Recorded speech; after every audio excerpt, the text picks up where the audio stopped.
สุขสบายดีFC ทุกท่านทุกคนโอ้ยเผื่อสิมาฮอดโจเผื่อสิมาฮอด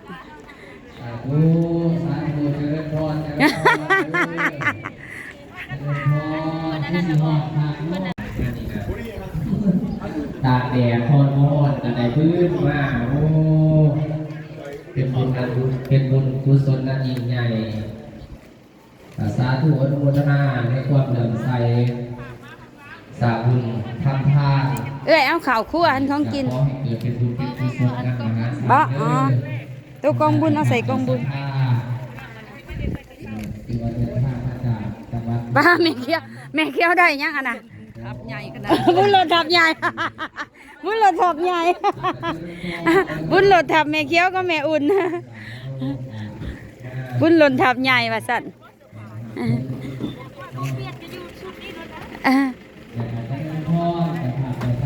ให้เฮาขึ้นก่อนก็ได้เพราะสิถวายเพลก่อน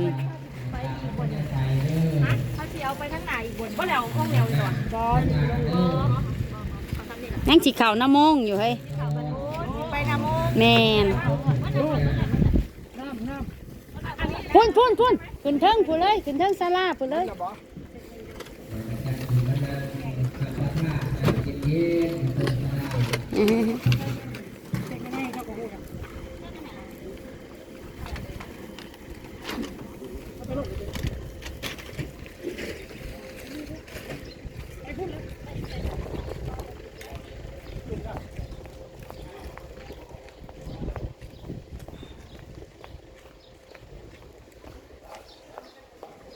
จะเป็นพรจะเ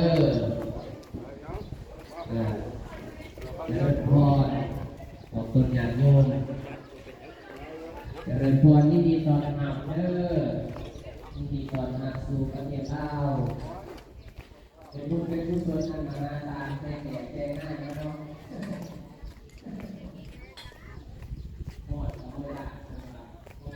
ฮ้อนกับบ่ย่านฮ้อนกับบ่ย่านเอาแต่หมากไม้นั่นใส่เอาแต่หมากไม้น่ะแปะใส่ขนมเอาไปใส่จานอันนั้นต่างหากก็ได้เฮ้ยแกะเห็นยังเอาผ้าขาวน่ะขึ้นก่อนมันเพิ่นหิวข่าวได้เพราะมันบ่ายเลยบ่มีแต่เอาแปะใส่จานต่างหากขึ้นมีบ่จานเฮาหาได้จานยาวน่ะเรียนสิบ่ได้เนาะพ่อหน้าพ่อตาเลยพี่น้องเศร้าเอิงขอไหมแป๊บนึงเขานั่งแถวหน้าแล้วเด้อ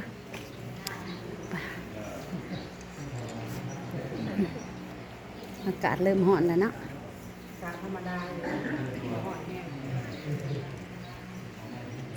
4 6เลยเก่าได้ดิเลยเก่าได้ว่าเก่าคนพันเลยผู้หนึ่งมาจับขันหาซอยเพิ่นผู้ใดผู้หนึ่งก็ได้มาจับขันหาครับเพิ่นให้เพิ่นจับไม่เขาก็จับขันหา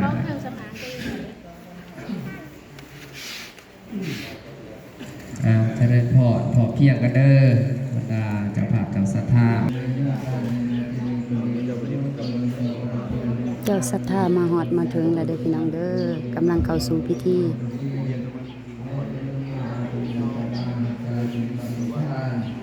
มาจากจังหวัดมุกดาหารทางฝั่งไทยเพื่อสิมาหอดจนบ่ายโมง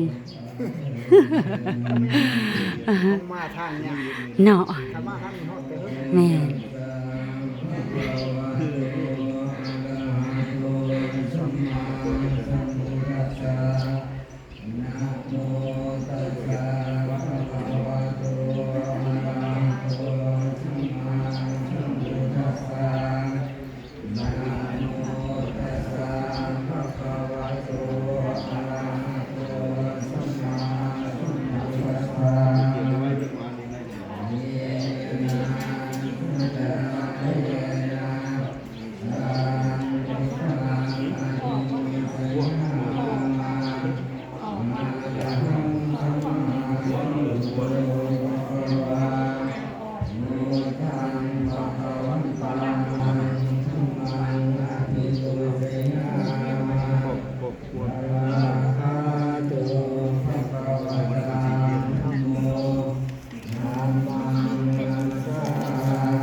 ใส่ในผ้าขาวเลย โดยใส่ในผ้าขาวเลยบ่เป็นหยัง พบอยู่บอกเพันอยู่จิตผู้เด้เอิ้งทั้งพุ่น2 องค์ เอาเจริญพรเด้อแม่เด้อกันจากเขียนจากเจริญพรเอาองค์อื่นเพิ่นได้ละบ่ ให้แต่เจ้าอารวาสผู้เดียวในห่วย สาธุโดยพูดย้ายๆกันไปโดยเจริญพรไปเลยแม่เด้อย้ายๆพูดสมณีน2 องค์โดยพระมี5 รูปบอกภาษาไทยหน่อยหนึ่งมี5 รูป อย่าซ่าเด้อโดยสาธุอนุโมทนาบุญนำครบที่ครบอยู่ครบสาธุ สาธุอนุโมทนาบุญ ได้เวลาครูบาอาจารย์กินข้าวพี่น้องสวง ในนามเจ้าภาพเจ้าสัทธา โยนบ่าย ถือว่ามาในมื้อนี้ บ่ายโมงกว่าๆมื้อนี้ มาห่มทับบุญบุญ ย้อนหยังพี่น้อง ย้อนท่าศรัทธาเพิ่นมาทางมุกดาหารเพื่อเดินทางมาโอ้แม่นง่ายปานใด พ่อหมู่ป่ะฮะหัวอีกได้พ่อหมู่ อากาทางศรัทธาที่ว่าเฮ็ดกองบุญนี่เนาะ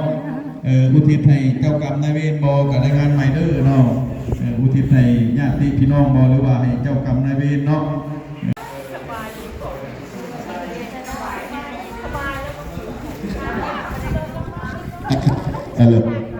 เจ้าเอามาบัดนี้พี่น้องสิได้รวมยอดอีกในบัดนี้เนาะสวยกันเพราะว่าเส้นทางเข้ามานี่ก็ยากพี่น้องเงินจำนวนนี้ก็สิสอบแปลงเส้นทางเนาะ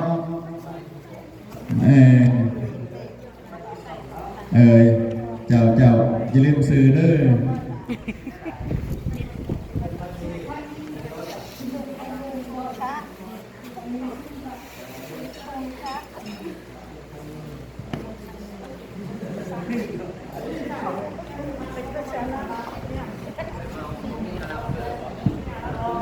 บ่มีกระลับเฟอร์บ่คือบ่หนีบใส่ราคาบ่มีกระลับเฟอร์บ่สายทานรายซื้อรายนามบรรดาสายทานศรัทธาออกตนญาติโยมที่ได้มีจิตใสใจศรัทธาได้มีความเหลื่อมใสมาสร้างบุญสร้างกุศลก็คือถวายกองอัฐะหรือว่ากองบุญเนาะเว้าให้เข้าใจง่ายๆก็มีทางเจ้าภาพเจ้าศรัทธาดังต่อไปนี้เจ้าภาพเจ้าศรัทธาผู้ที่1ก็คือครอบครัวพ่อเลือดทองแผ่วพร้อมด้วยครอบครัวจากจังหวัดมุกดาหารพร้อมด้วยครอบครัวได้ตั้งกองอัฐะคือ1 กองเพื่ออุทิศส่วนบุญส่วนกุศลให้นายพลทองแผ่วน่าสิเป็นอดีตพ่อปู่ย่าตายายตามผู้นี้1นายศักดิ์สิทธิ์คนขอบครอบครัวได้มีจิตใจศรัทธาได้อุปโมทนาตากกองบุญกองกุศลขึ้น1 กองเพื่ออุทิศให้นายแสวงคนขอบกองที่3มีรายชื่อรายศรัทธาดังต่อไปนี้นางบัวสายคนขอบครอบครัวได้ตั้งกองอัฐะขึ้น1 กองเพื่ออุทิศถึงดวงวิญญาณเมวีลาสวัสดิ์ผู้ที่ลาโลกนี้ไปสู่กระโดดเบื้องหน้าสาธุอนุโมทนาต่อมาก็มีทางง่ายบันง่ายลาสวัสดิ์นาสิรุจิตให้ง่ายบันง่ายลาสวัสดิ์ทักษิเมนเนาะกองที่4อุทิศกองที่4โดยเป็นเจ้าภาพเจ้าศรัทธานายประวิตรพร้อมแผ่วพร้อมครอบครัวได้มีจิตใสใจศรัทธาตามกองบุญกองอัฐะคือ1 กองเพื่ออุทิศถึงดวงวิญญาณนายจามพร้อมแผ่วและนางกรพร้อมแผ่วขออนุโมทนาขอให้ดวงจิตดวงวิญญาณจงมาส่งสาธุการมาเอาเด้อกองที่5มีเจ้าภาพเจ้าศรัทธามีชื่อดังนี้นางสุพรรณี ซุ่มซากหอบขอบครัวในตากองอาทาคือหนึ่งกองเพื่ออุทิศให้พอบัวล่องราชพัฒราชวัตรผู้ที่ลาลงนี่ไปสู่พระโลกนา และเมอนุ่งราชวัตรทีลาลงนี่ไปสู่พระโลกนาถ้าหากว่าดวงจิตดวงวิญญาณ เอาไปหล่นนะ หาหูหาทราบโดยมาทรงสาธุการหาเอาส่วนเจ้าว่าเจ้าศรัทธามีลายเซ็นนามดูดีหนึ่งนางภัสนีทองแผ่วและนางสบายผิวพองพอดขอบครัวได้มีจิตใสใจศรัทธาทำกองอัฐาขึ้นหนึ่งกองเพื่ออุทิศเถิดดวงวิญญาณ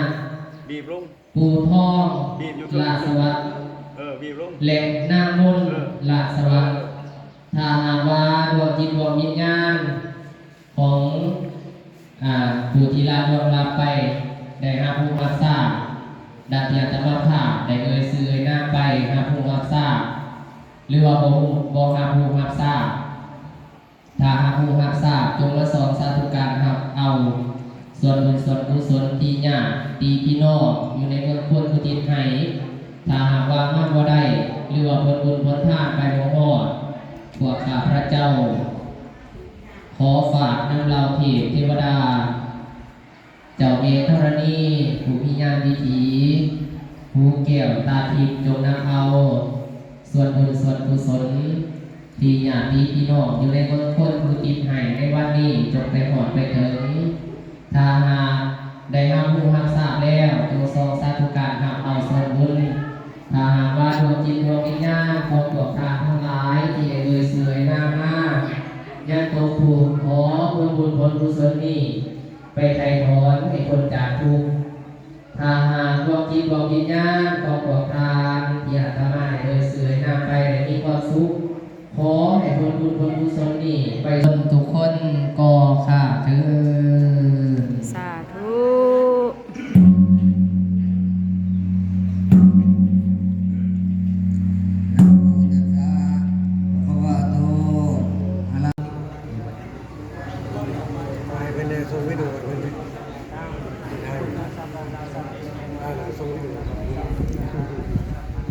ลง YouTube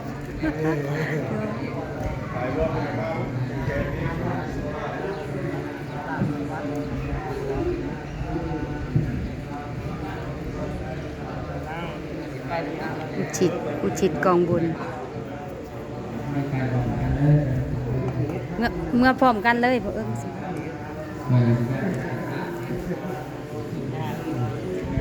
แล้วบุญสอบต่อมีแต่บุญมื้อนี้ สังสิเอามันโมชนา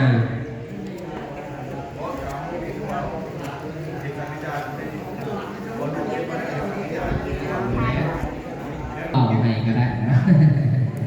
นอกขอนอกเบาให้มีความสุข แม่นั่นพี่ห้างสิไปเก็บ บ่อยากทายหูทายห้อย